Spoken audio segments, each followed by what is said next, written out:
Hello, ನನ್ನ ಹೆಸರು doctor Sridhar Reddy Kareddy, general and stapler surgeon in treatment range hospital, KPSG, Kukatpally.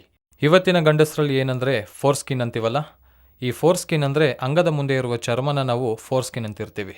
ಈ ಅಂಗದ ಮುಂದೆ ಇರುವ ಚರ್ಮ ಏನಿದೆಯೋ ಅದು ತುಂಬ ಜನಕ್ಕೆ ಹುಟ್ಟಿನಿಂದ ಆಗಿರ್ಬೋದು, ಇಲ್ಲ ಎನಿ ಏಜ್ ಗ್ರೂಪ್ನಲ್ಲಿ ಹಿಂದಕ್ಕೆ ಬರದೆ ಸ್ಟಕ್ ಆಗ್ತಾ ಇರುತ್ತೆ. ಒಂದು ವೇಳೆ ಹಿಂದಕ್ಕೆ ಗಟ್ಟಿಯಾಗಿ ಎಳೆದ್ರೂ ಸಹ ತುಂಬ ಹಾರ್ಡ್ ಆಗಿ ಬರೋದು, ಕೆಲವು ಸಂದರ್ಭದಲ್ಲಿ ಚರ್ಮ ಮತ್ತೆ ಮುಂದಕ್ಕೆ ಬರದೇ ಇರೋದು, ಹಾಗೆ ಹಿಂದಕ್ಕೆ ಎಳೆದಾಗ ಆವಾಗ ಕೆಲವು ಸಂದರ್ಭದಲ್ಲಿ ಕ್ರ್ಯಾಕ್ಸ್ ಅಂದರೆ ಮುಂದೆ ಇರುವ ಚರ್ಮ ಏನಿದೆಯೋ ಅಲ್ಲಿ ಗಟ್ಟಿಯಾಗಿ ಹಿಂದಕ್ಕೆ ಎಳೆದಾಗ ಅಲ್ಲೆಲ್ಲ ಕ್ರ್ಯಾಕ್ಸ್ ಬರ್ತಿರುತ್ತೆ. ಸೊ ಈ ಥರದ ಕ್ರ್ಯಾಕ್ಸ್ ಬರ್ಬೋದು, ಹಿಂದಕ್ಕೆ ಎಳೆದಾಗ ಬರದೇ ಇರೋದು, ಆ್ಯಂಡ್ ಇವನ್ ಇಂಟರ್ಕೋರ್ಸ್ ಮಾಡಿದಾಗ ಅಂದರೆ ಸೇರಿದಾಗ ಪೇಯ್ನ್ ಬರೋದು, ಇಲ್ಲ ಪೇನ್ಫುಲ್ ಎರೆಕ್ಷನ್ಸ್, ಪೇನ್ಫುಲ್ ಇಂಟರ್ಕೋರ್ಸ್ ಇರೋವರಿಗೆ ಇವರಿಗೆ ಒಂದೇ ಪ್ರಾಬ್ಲಮ್ ಏನಂದರೆ ಅಂಗದ ಮುಂದೆ ಇರುವ ಚರ್ಮ ಹಿಂದಕ್ಕೆ ಬರದೇ ಇರೋದು. ಇದನ್ನೇ ನಾವು ಫೈಮೋಸಿಸ್ ಅಂತ ಇರ್ತೀವಿ. ಈ ಫೈಮೋಸಿಸ್ ಹುಟ್ಟಿನಿಂದ ಹಿಡಿದು ಎನಿ ಏಜ್ ಗ್ರೂಪ್ಗೆ ಬರ್ಬೋದು. ಕಾರಣ ಏನಂದರೆ ಹುಟ್ಟಿನಿಂದಲೇ ಆ್ಯಸ್ ಅ ಪೇರೆಂಟ್ ಆಗಿ ಇದ್ದಾಗಲೇ ನಾವು ಮಕ್ಕಳಿಗೆ ಸ್ನಾನ ಮಾಡಿಸುವಾಗ ಅಂಗದ ಮುಂದೆ ಇರುವ ಚರ್ಮ ಹಿಂದಕ್ಕೆ ಮಾಡ್ತಿರಬೇಕು. ಒಂದು ಪೀರಿಯಡ್, ಒಂದು 5 years ಬರೋವರೆಗೂ ಆ ಚರ್ಮ ಅನ್ನೋದು ಹಿಂದಕ್ಕೆ ಮುಂದಕ್ಕೆ ಕ್ಲೀನ್ ಮಾಡೋದು ಪ್ರಾಕ್ಟೀಸ್ ಮಾಡೋದ್ರಿಂದ ಅವರಿಗೆ ಪರ್ಮನೆಂಟಾಗಿ ಸ್ಕಿನ್ನು ಲೂಸ್ ಆಗುತ್ತೆ ಆ್ಯಂಡ್ ಹಿಂದಕ್ಕೆ ಈಸಿಯಾಗಿ ಬರುತ್ತೆ. ನಾವು ಒಂದು ವೇಳೆ ಅದು ಫೇಲ್ ಆಗಿದೆ, ನಮಗೆ ಹಿಂದೆ ಎಳೆಯೋಕ್ಕಾಗ್ತಿಲ್ಲ, ಈ ಎಳೆಯೋದ್ರಿಂದ ನಾವು ಮಕ್ಕಳಿಗೆ ಸ್ನಾನ ಮಾಡಿಸುವಾಗ ಈ ರೀತಿ ಮಾಡದೆ ಹೋದರೆ ಹಿಂದಕ್ಕೆ ಮುಂದಕ್ಕೆ ಅನ್ನೋದಾದರೆ ಅವರಿಗೆ ಒಂದು ಅಪ್ ಟು 5 years ಏಜ್ ಬರೋ ಅಷ್ಟರೊಳಗೆ ಮುಂದೆ ಇರುವ ಚರ್ಮ ಏನಿದೆಯೋ ಅದು ಅಂಟುಕೊಂಡು ಹೋಗಿ ಹಿಂದಕ್ಕೆ ಬರೋಕ್ಕೆ ಕಷ್ಟ ಆಗುತ್ತೆ.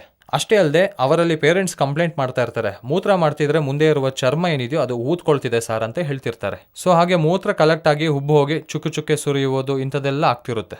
ಈ ಫೈಮೋಸಿಸ್ ಅನ್ನೋ ಪ್ರಾಬ್ಲಮ್ ಒಂದು ವೇಳೆ ಮಕ್ಕಳಲ್ಲೇ ಅಲ್ಲದೆ ಮದುವೆ ಆದವರಿಗಾಗಲಿ ಮದುವೆ ಆಗದೆ ಇರೋರಿಗಾಗಲಿ ಬರೋ ಚಾನ್ಸಸ್ ಇರುತ್ತೆ. ಅದು ಹೇಗಂದರೆ ಈ ಫೈಮೋಸಿಸ್ಗೆ ಕಾರಣಗಳು ನೋಡಿಕೊಂಡ್ರೆ ಅದು ಡಯಾಬಿಟಿಸ್.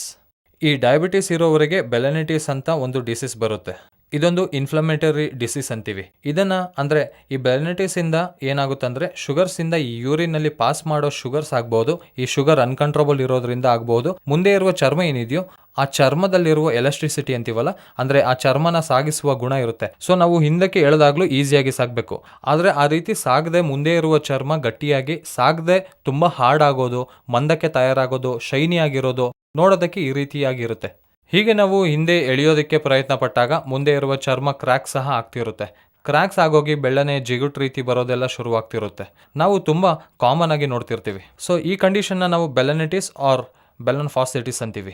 ಸೊ ಈ ಡಯಾಬಿಟಿಸ್ ಅನ್ನೋದು ಸಹ ಒಂದು ಕಾರಣ ಅಂತ ಹೇಳ್ಬೋದು ಫೈಮೋಸಿಸ್ಗೆ. ಸೊ ಇಂಥವರಿಗಾಗಿರ್ಬೋದು, ಏಜ್ಡ್ ಅವರಲ್ಲಿ ತುಂಬ ಜನ 60ರಿಂದ 70 ವರ್ಷ ನಂತರ ನಾನು ಸೇರೋಲ್ಲ, ಏನಕ್ಕೆ ತಲೆ ಕೆಡಿಸ್ಕೋಬೇಕು, ಇಲ್ಲಾಂದ್ರೆ ಬೇರೆದೇ ಇರೋ ಕಾರಣ ಇದರಿಂದ ಕೆಲಸ ಏನು ಅಂತ ಫೀಲ್ ಆಗ್ತಿರ್ತಾರೆ. ಇಲ್ಲಿ ಏಜ್ಡ್ ಅವರಿಗೆ ಏನಾಗುತ್ತೆ ಅಂದರೆ ಆ ಚರ್ಮ ಹಿಂದಕ್ಕೆ ಹೋಗದೆ ಇರೋದ್ರಿಂದ, ಈ ಬೆಲೆನಿಟಿಸ್ ಬರೋದ್ರಿಂದ, ಇಲ್ಲ ಬೆಲನೋಫಾಸ್ಸಿಟಿಸ್ ಬರೋದ್ರಿಂದ ಏಜ್ಡ್ ಅವರಲ್ಲಿ ತುಂಬ ಜನಕ್ಕೆ ಈ ಕ್ಯಾನ್ಸರ್ ಬರೋ ಚಾನ್ಸಸ್ ಜಾಸ್ತಿ ಇರುತ್ತೆ.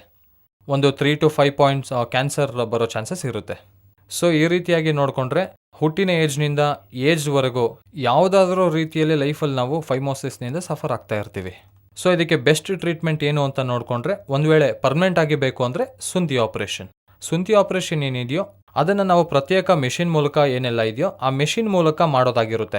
ಇದನ್ನೇ ನಾವು KSR ಸ್ಟೇಪ್ಲರ್ ಸರ್ಕಮ್ಸ್ಟೆನ್ಷಸ್ ಅಂತ ಕರಿತೀವಿ. ಈ KSR ಸ್ಟೇಪ್ಲರ್ ಏನಿದೆಯೋ ಇದರಲ್ಲಿ 2 ರೀತಿಯ ಸ್ಟೇಪ್ಲರ್ ಇರುತ್ತೆ. ಒಂದು ನಾರ್ಮಲ್ ಸ್ಟೇಪ್ಲರ್, ಇನ್ನೊಂದು ಗೋಲ್ಡ್ ಸ್ಟೇಪ್ಲರ್ ಅಂತ ಇರುತ್ತೆ. ಸೊ ನಾರ್ಮಲ್ ಆಗಲಿ ಗೋಲ್ಡ್ನಲ್ಲಿ ಆಗಲಿ ಸುಂತಿ ಆಪರೇಷನ್ ಮಾಡೋದ್ರಿಂದ ನಾವು ಪೇಷಂಟ್ನ ವಿತಿನ್ 30 minutesನಲ್ಲಿ ಡಿಸ್ಚಾರ್ಜ್ ಮಾಡಿಸ್ಕೋಬೋದು ಆ್ಯಂಡ್ ಎಂದಿನಂತೆ ಕೆಲಸಕ್ಕೆ ಹೋಗ್ಬೋದು. ಇದೆಲ್ಲ ನಾವು ಸರ್ಜರಿನ ಲೋಕಲ್ ಅನೆಸ್ಥೇಷನಲ್ಲಿ ಮಾಡ್ತಿರ್ತೀವಿ. ಈ ಚಿಕ್ಕ ಮಕ್ಕಳು ಅಂದರೆ 5 to 6 years up to 10 years ಅವರಿಗೇನೋ ಮೈಲ್ಡ್ ಸೊಲ್ಯೂಷನ್ ಕೊಡ್ತಿರ್ತೀವಿ. ಅದೇ ದೊಡ್ಡವರಿಗೆ ಮಾತ್ರ ಇಂಜೆಕ್ಷನ್ ಕೊಟ್ಟು ಅವಾಗಿಂದ ಆವಾಗಲೇ ಒಂದು 30 minutesನಲ್ಲಿ ಕಳಿಸೋದಾಗಿರುತ್ತೆ. ಸೊ ಈ ರೀತಿಯ ಸರ್ಕಮ್ಸಿಷನ್ ಮಾಡಿಸ್ಕೊಂಡವರು ಅವರಿಗೆ ಅವರೇ ಕೆಲಸ ಮಾಡ್ಕೋಬೋದು, ಆಫೀಸ್ಗಾಗಲಿ ವರ್ಕ್ ಆಗಲಿ ಹೋಗ್ಬೋದು. ಒಂದು ಹೇಳೋದೇನೆಂದರೆ ಪೇಷಂಟ್ಸ್ಗೆ ಇನ್ಸ್ಟ್ರಕ್ಷನ್ ಏನು ಕೊಡ್ತೀವಿ ಅಂದರೆ, ನೀವು ಮಾಡದೇ ಇರೋ ಕೆಲಸ ಏನಂದರೆ 2.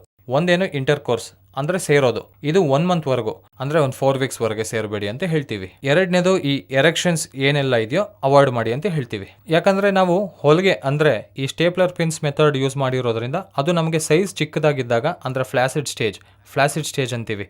ಈ ಫ್ಲಾಸಿಡಲ್ಲಿ ಇದ್ದಾಗ ಮಾಡ್ತಿರ್ತೀವಿ. ಅದೇ ಅಂಗ ದೊಡ್ಡದಾದಾಗ ಏನಾಗುತ್ತೆ ಅಂದರೆ, ಅಂಗ ದೊಡ್ಡದಾದಾಗ ಈ ಪಿನ್ಸ್ ಏನೆಲ್ಲ ಇದೆಯೋ ಅದು ಸೆಪರೇಟ್ ಆಗಿ ಬ್ಲೀಡಿಂಗ್ ಆಗೋ ಚಾನ್ಸಸ್ ಇರುತ್ತೆ, ಊದ್ಕೊಳ್ಳೋ ಚಾನ್ಸಸ್ ಇರುತ್ತೆ. ಹಾಗಾಗಿ ಪೇಷಂಟ್ಸ್ ಅಟ್ಲೀಸ್ಟ್ ಒಂದು 2 weeksವರೆಗೂ ಎರೆಕ್ಷನ್ಸ್ ಆಗದೆ ಇರೋ ಹಾಗೆ ಜಾಗ್ರತೆ ತಗೋಬೇಕು ಅಂತ ಹೇಳ್ತೀವಿ. ಈ ಅರ್ಲಿ ಮಾರ್ನಿಂಗ್ ನಮಗೆ ಕಂಟ್ರೋಲ್ ಇಲ್ದೇನೆ ಎರೆಕ್ಷನ್ಸ್ ಆಗ್ತಿರುತ್ತೆ. ಅಂಥವರಿಗೆ ಅರ್ಲಿ ಮಾರ್ನಿಂಗ್ ಎದ್ದೇಳೋ, ಆ ಕಡೆ ಈ ಕಡೆ ತಿರುಗುವುದು, ಒಂದು 5 ನಿಮಿಷ ಏನೋ ಕೆಲಸದಲ್ಲಿ ಬ್ಯುಸಿಯಾಗಿ ಅಂತ ನಾವು ಹೇಳ್ತಿರ್ತೀವಿ. ಯಾಕಂದ್ರೆ ಡೇ ಟೈಮ್ ಆದ್ರೆ ಕಂಟ್ರೋಲ್ ಇರುತ್ತೆ, ಬಟ್ ನೈಟ್ ಟೈಮ್ ನಿದ್ರೆಯಲ್ಲಿ ಗೊತ್ತಿಲ್ದೇನೆ ಆಗ್ತಿರುತ್ತೆ. ಹಾಗಾಗಿ ಅಂಥದ್ದೆಲ್ಲ ನಾವು ಕಂಟ್ರೋಲ್ ಮಾಡಬೇಕು ಅಂದರೆ ಅರ್ಲಿ ಮಾರ್ನಿಂಗ್ ಎದ್ದರೆ ಅಂದರೆ ಬೇಗ ಎದ್ದರೆ ಇವೆಲ್ಲ ಆಟೋಮೆಟಿಕ್ ಆಗಿ ಎರೆಕ್ಷನ್ಸ್ ಅನ್ನೋದು ನಿಂತು ಹೋಗುತ್ತೆ. ಸೊ ಈ 2 ಇನ್ಸ್ಟ್ರಕ್ಷನ್ಸ್ನ ನಾವು ಕೊಡ್ತಿರ್ತೀವಿ. ಆ್ಯಂಡ್ 3ನೇ ಇನ್ಸ್ಟ್ರಕ್ಷನ್ ಏನಂದರೆ ಕ್ಲೀನಿಂಗ್. ಇದರಲ್ಲಿ ಸ್ಪೆಸಿಫಿಕ್ ಡ್ರೆಸ್ಸಿಂಗ್ ಅನ್ನೋದು ಏನು ಅವಶ್ಯಕತೆ ಇರಲ್ಲ. ಜಸ್ಟ್ ಸೋಪ್ ವಾಟರ್ನಲ್ಲಿ ಚೆನ್ನಾಗಿ ಕ್ಲೀನ್ ಮಾಡಿಕೊಂಡು ಒಂದು 10 days ಹಿಡ್ಕೊಂಡ್ರೆ ರಿಂಗ್ಸ್ ಆಗಲಿ ಪಿನ್ಸ್ ಆಗಲಿ ಆಟೋಮೆಟಿಕ್ ಆಗಿ ಬಿದ್ದು ಹೋಗುತ್ತೆ. ಸೊ ಅವಾಗ ಹೋಲಿಸ್ಕೊಂಡ್ರೆ ಈ ಸರ್ಕಮ್ಸಿಷನ್ ಸರ್ಜರಿ ಅನ್ನೋದು ಓಪನ್ ಒಂದಿಗೆ ಮಾಡಿದಾಗ 1 day ಸ್ಟೇ ಮಾಡೋದು, ಹಾಸ್ಪಿಟಲ್ನಲ್ಲಿ ಸ್ಪೈನಲ್ ಅನೆಸ್ಥೇಷಿಯಾ ಅಂದರೆ ನರಕ್ಕೆ ಅನೆಸ್ಥೇಷಿಯಾ ಕೊಡೋದು, ಇನ್ನೊಂದು ದೊಡ್ಡ ಸರ್ಜರಿ ರೀತಿ ಇರೋದು. ಬಟ್ ಇವಾಗ ನಮ್ಮ KSR ಸ್ಟೇಪ್ಲರ್ ಬಂದಮೇಲೆ ಇದು ಜಸ್ಟ್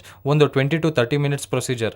ಇಮಿಡಿಯೇಟ್ ಆಗಿ ಪೇಷಂಟ್ನ ಡಿಸ್ಚಾರ್ಜ್ ಮಾಡ್ಕೋಬಹುದು. ಈ ರೀತಿ ಹುಟ್ಟಿದ ಮಕ್ಕಳಿಂದ ಹಿಡಿದು ಎನಿ ಏಜ್ ಗ್ರೂಪ್ ಅವರಿಗೇನಾದರೂ ನಾನು ಹೇಳಿರೋ ಸಿಂಪ್ಟಮ್ಸ್ ಇದ್ರೆ, ಹೀಗೆ ಕಷ್ಟಪಡ್ತಿದ್ರೆ ಖಂಡಿತವಾಗ್ಲೂ ನನ್ನ ಕನ್ಸಲ್ಟ್ ಆಗಿ. ನಾನು ಟ್ರೀಟ್ಮೆಂಟ್ ರೇಂಜ್ ಹಾಸ್ಪಿಟಲ್ನಲ್ಲಿ ಅವೈಲೇಬಲ್ ಇರ್ತೀನಿ. ನಾವು ಈ KSR ನೊಂದಿಗೆ ಸರ್ಕಮ್ಸಿಷನ್ ಮಾಡ್ಬೋದು. ಇದಕ್ಕೆ ಒಂದು ಸೊಲ್ಯೂಷನ್ ಕೂಡ ಹುಡ್ಕೋಬಹುದು. Thank you very much.